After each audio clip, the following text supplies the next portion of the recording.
Fiziķis Mārcis Auziņš ir vadījis Latvijas Universitātes senātu, bijis fizikas un matemātikas fakultātes dekāns, kā arī rektors. Tagad profesors nodarbojas ar publisko un profesionālo komunikāciju, parādot zinātnes pasauli kā aizraujošu un bez gala interesantu. Pēc manas visdziļākās pārliecības cilvēkiem vajadzētu būt interesanti klausīties par zinātni, tādēļ, ka zinātne vienkārši ir interesanta. Zinātne ir fantastiska, un, protams, tad, kad mēs šādi dzirdam sabiedrībā, ka zinātne ir garlaicīga vai zinātne nav interesanta, tas nozīmē, ka tie cilvēki, tā izskaitā es, kas ar zinātni nodarbojās profesionāli, mēs neesam mācējuši pastāstīt. No tās zinātnes rodās inovācijas, un no inovācijas rodās produkti ar pievienotu vērtību, un galu galā sabiedrība dzīvo labāk.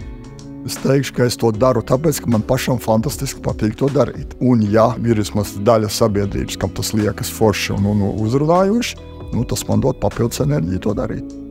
Ir starp fiziķiem cilvēki, starp studentiem, profesionāļiem, kuri saka, es tā kā ļoti gribu redzēt savu darbu taustāmus augļus. Es gribu, lai es modelētu, piemēram, mikroshēmu un redzētu, kā viņi pēc tam strādās. Vai kā audzēt kristālu, un tad viņu rūpnīcā izaudzē, un tad no viņu uztais mikroshēmu. Tas ir mērķis, kā cilvēks grib ieraudzīt piepildījumu tam, ko viņš dara. Un katram fiziķim, katram jaunam cilvēkam, kas iespējams izvēlās studēt fiziku, viss šis spektrs būs pieejams.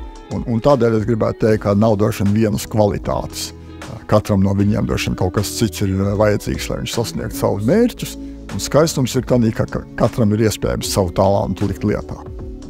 Es esmu Rīgas puika, ja tā var teikt, Rīgas centrā dzimis un Rīgas centrā audzis, un pieredzis pie tā, ka skolā jāiet uz muzejiem, skolotāji ved uz muzejiem, un parasti tas ir nenormāli garlaicīgi, un tā kā pēc sava prāta mēs nekad neiet uz muzeju, un tad vienā kaut kādā svētdienas pēcpusdienā, staigājot pa Vecrīgu, es tā kā sapratu, noklikšķēju, ka te blakus ir aizrobežu mākslas muzejs, un ka es gribu uz viņu aiziet.